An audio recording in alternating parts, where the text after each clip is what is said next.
Assalamualaikum warahmatullahi wabarakatuh. Ketemu lagi dengan saya, Pak Ardian. Salam jas merah. Sekarang kita akan mempelajari sejarah tentang masa penjajahan Portugis, Spanyol, dan VOC. Mari. Bangsa Eropa yang pertama kali menjajah Nusantara itu adalah Portugis atau Portugal, sama saja ya itu. Pada tahun 1511 hingga 1859. Wah, lama sekali ya. Sekitar 300 tahun lebih ya. Tapi kan nggak semuanya menguasainya, beberapa wilayah saja. Diawali saat kedatangan Alfonso de Albuquerque pada saat dia menaklukkan Malaka pada tahun 1511. Nah, jadi tadi Malaka itu tadi jalur memasuki Nusantara ya. Terus berikutnya Portugis kerjasama dagang dengan Kerajaan Sunda atau Pajajaran pada tahun 1522. Lebih tepatnya ini di Sunda Kelapa, sekarang Jakarta ya. Ini adalah sebuah prasasti yang bernama Padrau yang ada di Jakarta Utara ya, sekarang disimpan di Museum Nasional. Ini ada gambar bola dunia ya, bumi. Terus ada garis khatulistiwa, itu menandakan Portugis menguasai dunia, yaitu ambisi mereka. Nah, ini sebenarnya nggak cuma kerjasama dagang ya, nah, tetapi karena waktu itu Kerajaan Demak sangat kuat. Nah, Kerajaan Demak sangat kuat, punya rencana bergabung dengan Cirebon untuk menaklukkan Sunda Kelapa. Nah, Sunda Kelapa ini strategis, sangat ramai. Akhirnya sekarang menjadi Jakarta ini. Nah, Jakarta bisa menjadi maju seperti sekarang itu karena di masa lalu itu.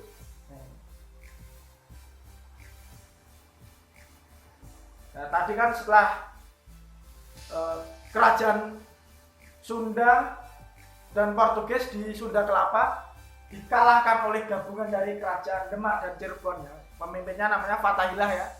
Nah, pasti sudah tahu ya di pelajaran kelas 10 kemarin. Portugis menyingkir ke Maluku. Nah, ini Maluku ya, di Indonesia Timur. Loh, ini menyingkir ke Maluku kenapa? Nah, Maluku ini banyak sekali rempah-rempahnya. Bahkan negara-negara Eropa itu menjuluki Maluku sebagai Spicy Island atau pulau rempah-rempah ya. Ini ya tadi ya. Awalnya menguasai Malaka, di sini ya Malaka. Jalur masuknya perdagangan. Kemudian menguasai ini Sunda Kelapa ya, sekarang Jakarta. Dikalahkan oleh Demak dan Cirebon ya. Akhirnya terusir menuju ke Maluku. Nah, berikutnya terusir lagi Portugis oleh VOC. Nah, VOC ini adalah perusahaan Belanda, nanti kita bahas nanti ya. Pada tahun 1605 ini. Akhirnya Portugis menyingkir ke Pulau Timor. Ya, Pulau Timor ini Timur ya. Dulu, sekarang namanya Timor Leste, negara ini. Menyingkir ke Pulau Timor, Pulau Flores, terus Pulau Solor, kecil di sini ya. Menyingkir ke sana. Ya, insetnya tadi. Nah, dari Karawang menguasai Maluku ya, sampai Ambon sini, Maluku sini, Ambon juga Maluku sini ya. Kemudian terusir sampai sini tadinya. Karena kalah perang ya, kasihan ya Portugis ini, terusir terus. Berikutnya Spanyol, nah, bangsa Eropa yang menjajah nomor 2 ya, datangnya nomor 2 di Nusantara pada tahun 1521 hingga 1682. Tapi ini nggak semuanya ya, hanya sebagian wilayah. bukan seluruh Nusantara. Diawali dengan datangnya rombongan Sebastian Delcano di Maluku tahun 1521.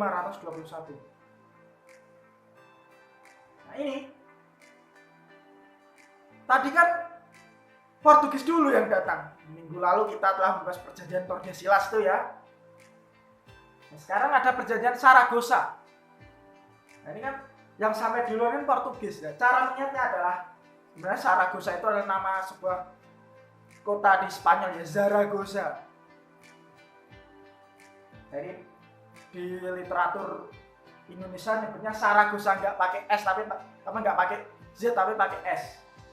Cara mengingatnya adalah Saragossa kan S. Mata angin ya. Utara itu apa? Atas. Yang bawah selatan. Spanyol utara, Portugis selatan, itu cara mengingatnya. Jadi ini flashback kembali ya. Jadi ini kejadiannya sebelum Portugis terusir oleh VOC dari Maluku. Ya, sekarang Spanyol. Akhirnya Spanyol terusir ke utara. Utara itu mana? Sulawesi Utara atau Minahasa ya. Itu yang ada Manadonya itu, dan juga negara Filipina.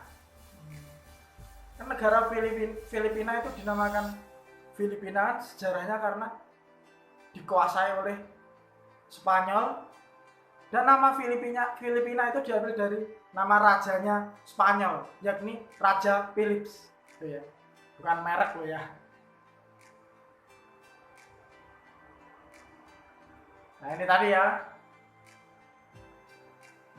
Sampai sini akhirnya Portugis tetap di sini di selatan.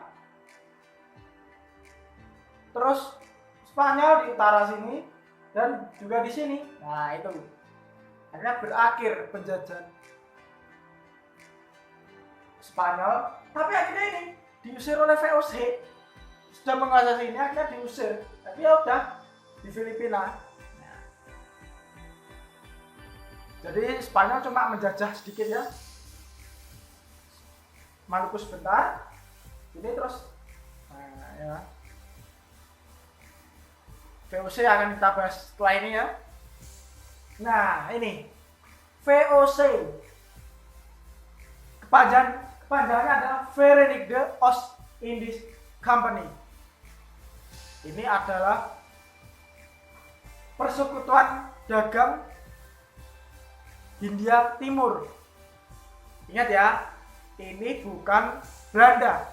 Walaupun VOC itu adalah perusahaan dagang orang-orang Belanda, tetapi ini beda dengan Belanda. Nanti Belanda setelah VOC ya, setelah VOC bubar nanti.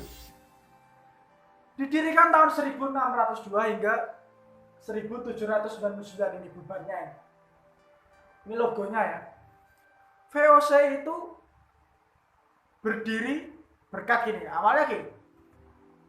Dulu banyak pengusaha-pengusaha Belanda yang datang ke Nusantara untuk beli rempah-rempah atau kulaan, nanti dijual lagi ke Belanda sana, dibeli oleh orang-orang Eropa. Saking banyaknya kira timbul persaingan. Biar tidak ada persaingan antara pedagang sama pedagang Belanda. Ya.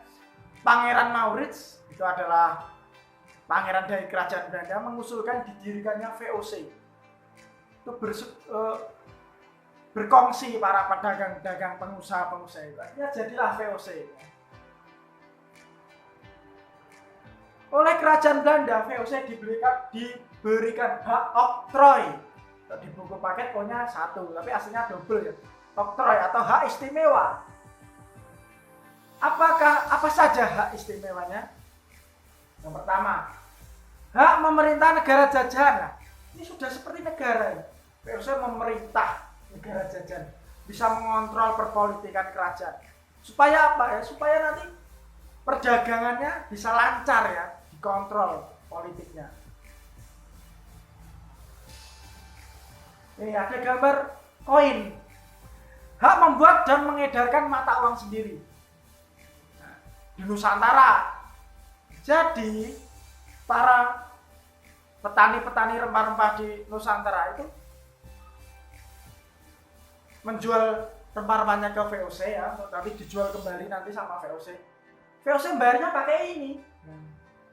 VOC itu buat uang sendiri, untuk bayar sendiri, enak ya gitu ya. Ini kan, koinnya yang baliknya logonya VOC, yang baliknya logonya Kerajaan Belanda, yang bersinga berdiri, yang air ya. Nah ini gambar ilustrasinya, gambar pegawai ya. Hak mengangkat dan memberhentikan pegawai. VOC banyak di zaman dulu tuh banyak orang-orang yang ingin menjadi pegawai VOC. Sebenarnya pegawai VOC itu nggak cuma orang Belanda saja, tapi juga ada beberapa orang Eropa lainnya ya, seperti orang Jerman, orang Denmark. Ya. Tapi kebanyakan orang Belanda ya, pemimpinnya orang-orang Belanda. Ini VOC ini dalam rekrutmen pegawainya ini ada cara kotor loh. Ini kan saking banyaknya orang yang pengen jadi pegawai VOC, gajinya banyak. Sampai nyogok.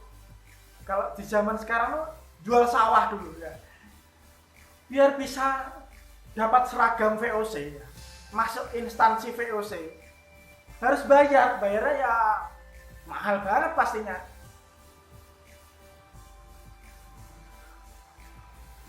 Berikutnya, hak membentuk tentara.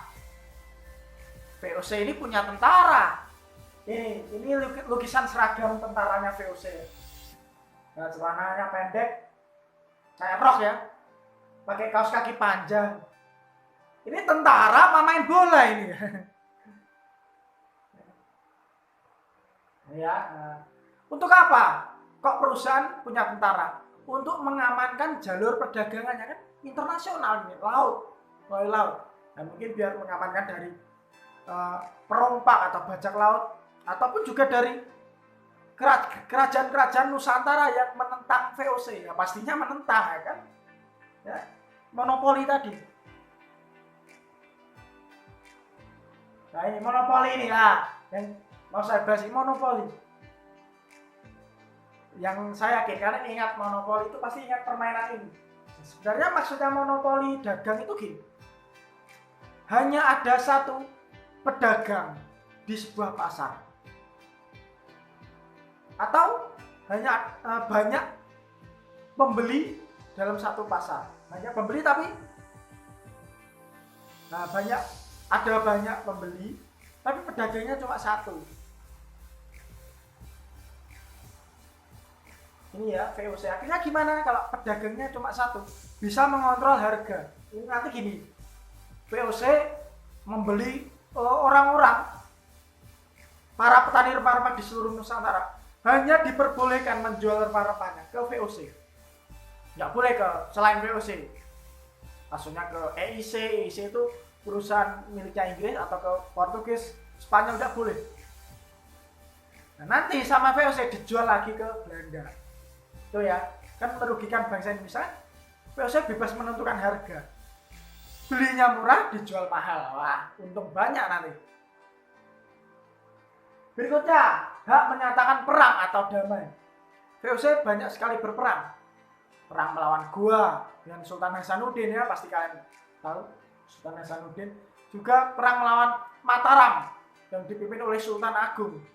Nah, banyak perang, damai. Nanti kalau damai ya ada syaratnya ya. Inilah syaratnya. Biasanya habis perang, biar damai, ada syaratnya ini. Membuat VOC diperbolehkan membuat perjanjian dengan penguasa setempat. Ini saya garis bawah ya, perjanjian dengan penguasa. Kok kali kong dong. Ini adalah potret dokumen dari perjanjian Giyanti. Perjanjian Giyanti itu adalah perjanjian antara Mataram dengan VOC. Isi dari perjanjiannya adalah kesepakatan VOC. Jadi VOC itu dulu terjadi perang ya. Terjadi perang saudara ya, perang. Akhirnya VOC dan Mataram ini bikin kesepakatan biar perangnya berhenti. VOC bisa membantu menghentikan perang. Dan waktu itu perang melawan bangsawannya sendiri dan juga perang melawan VOC juga. Jadi perangnya bisa dibilang segitiga ya, 3 pihak ya. Mataram, bangsawannya Mataram yang perang melawan Mataram dan VOC. Nah, akhirnya VOC kerjasama dengan Mataram tadi untuk menghentikan ini pasukannya Sambernyawa ya, pasukannya Raden Mas Said dan Mangkubumi. Ini kesepakatan disebut Perjanjian Giyanti. Isi dari perjanjiannya adalah oke, perangnya berhenti asalkan Mataram dibagi 2. Pakubuwono rajanya Mataram waktu itu menguasai sekitar Surakarta, terus Mangkubumi menguasai Yogyakarta. Jadi Mangkubumi kelak menjadi Sri Sultan Hamengkubuwono pertama. So ya. Nah, terus VOC diperbolehkan melakukan monopoli dagang di daerah situ, terutama di Pantura ya, pantai utara Jawa. Hak oktroy yang berikutnya adalah hak membuat pengadilan. VOC ini punya pengadilan. Hakimnya ya dari VOC sendiri. Untuk apa dibuat? Ya untuk menghukum orang-orang yang melanggar peraturannya VOC. Baik itu orang Belanda sendiri maupun pribumi. Kebijakan VOC, monopoli dagang, ya, seperti yang saya jelaskan tadi ya. VOC hanya ada satu ya, VOC sebagai penjual ya. VOC gini, para petani rempah-rempah hanya boleh menjual dagangannya ke VOC. Ya. Hanya boleh menjual dagangannya ke VOC. Nanti sama VOC dijual kembali. Yang untung siapa? Yang ya VOC. Kan dia bebas menentukan harga kan? Hanya ada satu saja toh. Berikutnya pelayaran hongi. Ini gambar apa? Pak polisi sedang patroli di laut. Ya. Seperti itulah pelayaran hongi. Tentara-tentara VOC tadi melakukan patroli di perairan Nusantara, di laut. Untuk apa? Untuk mencegah perdagangan gelap atau adanya penyelundupan rempah-rempah. Nah, biar nanti rempah-rempahnya nggak dijual ke EIC, Portugis atau Spanyol oleh para pedagang atau petani rempah-rempah dari Nusantara. Berikutnya adalah ekstirpasi. Ekstirpasi ini adalah gambar memusnahkan. VOC akan memusnahkan rempah-rempah jika hasil panennya berlebih. Loh, kok malah dimusnahkan? Apa nggak rugi? Eman-eman, mubazir. Nah, ini sebenarnya strategi untuk menyetabilkan harga rempah-rempah di pasaran biar stabil. Jadi gini, jika pernah nggak kalian mengalami kelangkaan barang, terus kalian mau beli barang gitu, akhirnya barangnya harganya naik drastis, nah, seperti itu. Kalau barangnya terlalu banyak, nanti harganya turun, anjlok. Nah, makanya biar stabil, harganya stabil, jumlahnya di pasaran juga harus distabilkan. Dengan cara kalau berlebihan dimusnahkan, dengan cara salah satunya dibakar ya. Ya mubazir. Berikutnya adalah strategi divide et impera. Ini bahasa Latin yang artinya politik pecah belah. Atau orang Indonesia nyebutnya politik adu domba. Adu domba. Jadi ini sebuah kiasan ya, adu domba. Kayak memprovokasi, mengkompori dua atau beberapa pihak. Nah, pihak yang mengompori nanti mengambil keuntungan. Nah, seperti tadi, perjanjian Giyanti tadi. VOC mengadu domba kerajaan Mataram. Akhirnya berperang, ya kan? Terus VOC mengambil keuntungan dengan cara perjanjian Giyanti tadi. Akhirnya Mataram terbelah jadi 2 kan? Surakarta dan Yogyakarta. Kan nanti kalau Mataram solid, VOC sulit menguasai. Ya, kalau sudah terpecah belah kan gampang. Hasil dari hak oktroy dan kebijakan-kebijakan tadi hasilnya ini. Di sini lihat ini dulu. Tahu Alibaba, Apple, Microsoft kan perusahaan raksasa di masa kini. Keuntungannya wow, banyak.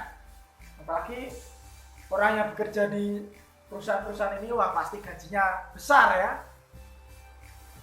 Tapi keuntungannya VOC, omsetnya VOC kalau disetarakan dengan mata uang yang berlaku sekarang, nilainya lebih besar daripada perusahaan-perusahaan ini tadi. Seperti meme ini ya. Tetapi seperti kata Ariel Noah ya, tak ada yang abadi. Jadi seperti itu ya lagunya ya. Ya, walaupun VOC jadi perusahaan raksasa, tapi tidak abadi. Akhirnya VOC bangkrut. Kemudian bubar. Kenapa VOC bisa bangkrut kemudian bubar? Nah, korupsi. Ya, silakan terjemahkan sendiri ya ilustrasinya ini. Pegawai VOC dan petinggi-petingginya itu melakukan korupsi. Begini. Kalau kan gini kan, perusahaan itu kan muternya operasionalnya, gaji pegawainya, transportnya dan lain-lain biar perusahaan itu bisa beroperasi terus, berjalan terus. Kan ada modalnya dari laba atau keuntungan tadi. Nah, kalau keuntungannya dikorupsi, nanti gimana muter operasionalnya? Pakai uang apa? Modalnya apa? Utang. Ya betul. VOC dia utang dan lama-lama utangnya semakin banyak, nggak bisa bayar. Nah, sebenarnya nggak cuma korupsi saja, tapi ada nyogok juga. Kan tadi VOC adalah perusahaan terbesar ya, terkaya di dunia ya ini. Kan pasti gajinya banyak. Akhirnya banyak orang-orang yang pengen ngelamar menjadi pegawai VOC. Nah, itu dimanfaatkan oleh orang-orang VOC sendiri. Bayar. Ayo, kamu kalau pengen jadi pegawai VOC, bayar dulu. Nanti lo bayar bisa keterima nanti gitu. Nanti setelah masuk bayar lagi. Bayarnya gini, kalau mau naik jabatan, jual beli jabatan itu ada di VOC. Ya, sebaiknya Indonesia jangan meniru itu ya. Tapi ternyata sudah ditiru ya dengan ilustrasi ini. Berikutnya adalah biaya perang semakin besar. Andai saja di dunia ini nggak ada perang ya, pasti anggaran untuk beli alutsista, gaji tentara, dan lain-lain itu bisa untuk memajukan perekonomian negara ya, seandainya. Nah, perang butuh biaya banyak ya. Nah, berikutnya kalah bersaing dengan perusahaan lain, EIC itu. EIC ini logonya ini adalah perusahaan milik Inggris, sama. Tapi kantor pusatnya itu di India. Kenapa VOC kalah bersaing? Nah, awalnya dari itu tadi, masuk pegawai VOC-nya kan tadi kualitasnya jelek-jelek. Kenapa jelek? Kan nyogok. Coba kalau dia punya kualitas bagus, punya kompetensi yang bagus, dia pasti murni masuknya. Apalagi ditambah dengan korupsi tadi, akhirnya biaya operasionalnya sulit. Karena dikorupsi tadi keuntungannya. Karena kalah bersaing dengan perusahaan lain, dengan kompetitornya. Akhirnya VOC bangkrut dan bubar, game over di tahun 1799, malam tahun baru ya, 31 Desember 1799. Lama ya, dari tahun ini. Wah, tapi nggak ada yang abadi tadi ya.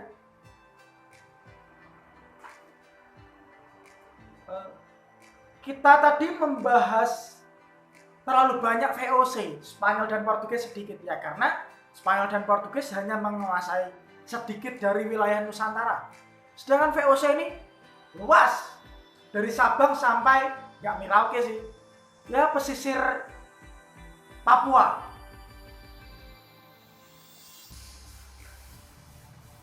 Gini, apakah pelajaran yang bisa kita ambil dari VOC. Nah, VOC ini bisa jadi perusahaan terkaya di dunia karena apa? Ya karena alam kita. VOC pandai mengelola sumber daya alam hingga membuat negara mereka kaya.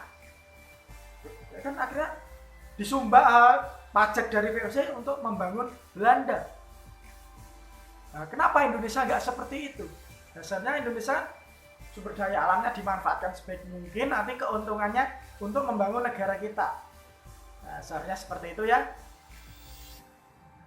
Terus berikutnya tadi, ternyata di dunia ini nggak ada yang abadi.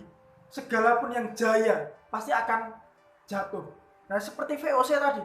VOC mengalami masa keemasan jadi perusahaan raksasa, perusahaan terkaya di dunia. Tapi akhirnya bubar karena ulahnya sendiri. Korupsi tadi. Korupsi, kolusi, nepotisme. Akhirnya banyak hutang, bangkrut, kemudian kalah bersaing dengan perusahaan lain, ya akhirnya kalah, bangkrut. Ya. Semoga Indonesia tidak meniru VOC ya. Lihat Indonesia. VOC perusahaan terkaya di dunia akhirnya bangkrut dan bubar karena korupsi dan lain-lain tadi ya. Nah, Indonesia negara terkaya enggak? Nah, belum ya. Sebenarnya sumber daya alamnya kaya, tapi dari segi perekonomian ya berkembang lah ya. Indonesia masuk negara berkembang. Indonesia negara berkembang, tapi korupsi banyak enggak? Iya, buktinya KPK masih sibuk, bahkan beberapa buronan KPK masih dicari.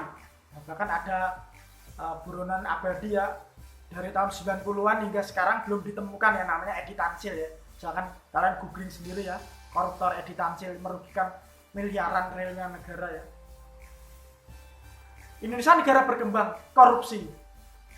Ya, mendingan mana sama VOC? VOC yang negara kaya, korupsi bubar. Nah, Indonesia negara berkembang, korupsi. Nah, semoga aja Indonesia nggak bubar ya. Semoga nanti Indonesia berhenti korupsi, nepotisme dan kolusi ada di generasi kalian. Ya. Dan semoga nanti di generasi kalian, kalau kalian jadi pejabat, kalian jangan korupsi. Terus Anda mau daftar masuk di sebuah instansi, semoga nggak nyogok ya. Biar apa? Biar nggak korupsi. Kan nanti balik modal. Balik modalnya dari nyogok tadi, masuk tadi dengan korupsi. Nah, itu tadi ya. Nah, semoga pembelajaran kita ini bisa kita ambil hikmahnya ya. Ya, sampai jumpa di video berikutnya. Jangan lupa subscribe dan like ya, dan juga nanti jangan lupa komen ya, komen di bawah ya. Bye. Wah.